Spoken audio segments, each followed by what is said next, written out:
It's very honor for our audience to have a little introduction about who you are and the works that you are doing by yourself. Can you do that little introduction for us? Well, let me start. I grew up in a small town in South Carolina. This is during World War II. I'm 88 years old right now, so I remember Pearl Harbor. And my dad served in the Navy. I wasn't in combat, but he served in the Navy. And when he got back after the war, I fell in love with the Navy and his generation of service. And so I decided to go to the Naval Academy. I graduated from the Naval Academy in 1957. And at the time, there was no Air Force Academy.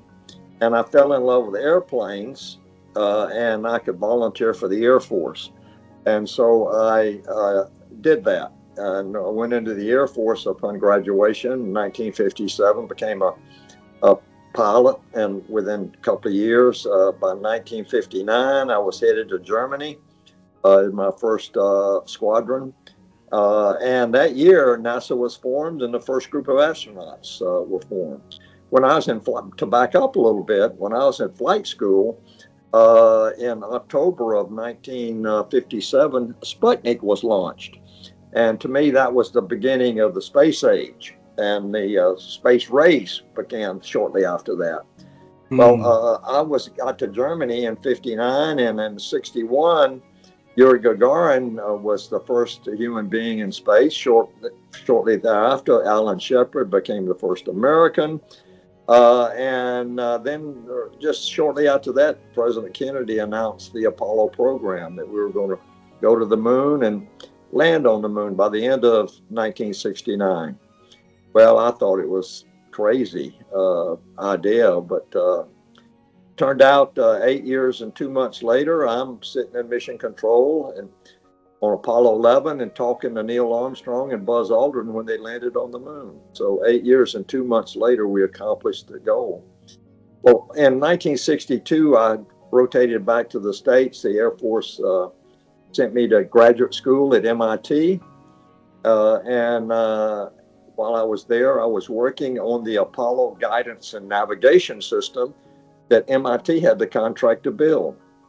And we were taking data to make sure the system was operational, and we did, and the system worked perfectly, and we proved that it was easy to operate in an operational setting.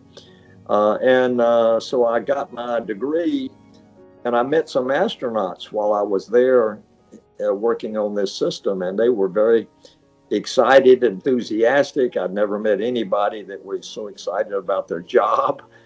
And I asked, how did I get that job? And they laughed and said, well, you need to get your degree and go to test pilot school, and you might have a chance. So I followed their advice, got accepted to test pilot school in 1965. No, 64. Graduated in 65. Stayed on as an instructor at the test pilot school. And in September of 65, there was an article in the paper that said NASA's looking for more astronauts. And so I applied and was selected in April of 1966. So we moved to Houston, and I started my 10-year career as an astronaut in 1966. And then I was mostly, at first, I was working following the development of the Saturn rocket, which was an amazing machine.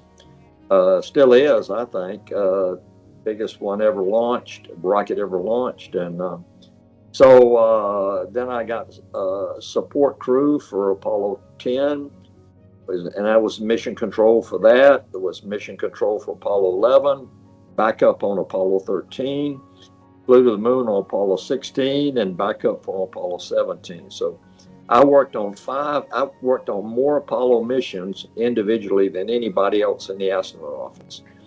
Five I were associated with, and only flew once. So there were 9 missions to the moon, 6 landings.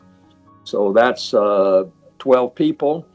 and three people went to the moon twice, but nobody landed but once. And so we had 24 that went to the moon of the 27 seats. So there were three people went twice. And so anyway, John Young and I, after a long delay in between Apollo 14 and Apollo 15 and 16, we landed in the Descartes Highlands. By this time we had a spacecraft that lasted for 3 days on the moon instead of 1 day, and we had a car called the lunar rover that we took with us, and which revolutionized lunar exploration. And we were the only mission that landed in I call it the mountains of the moon.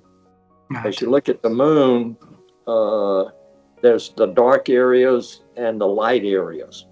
The light areas are the highlands, or the mountains. And so we landed almost on the equator, east of 00 latitude, longitude, and in the Descartes Highlands, it was called. And so if you imagine Apollo 11 at sea level, we landed at about 2,500 meters above that. So we were in I'd say they call it the mountains of the moon. Didn't look like mountains because we were up on the top of them, but it was very exciting and very dynamic and very stressful 3 days, if you will. You had so much to do, and you wanted to make sure you did it right. Hopefully things didn't break, and so fortunately the car worked well, and so we were able to drive a total of about 25, not quite 25 kilometers across the moon. And so we accomplished our goals, and 3 days later we left and started home.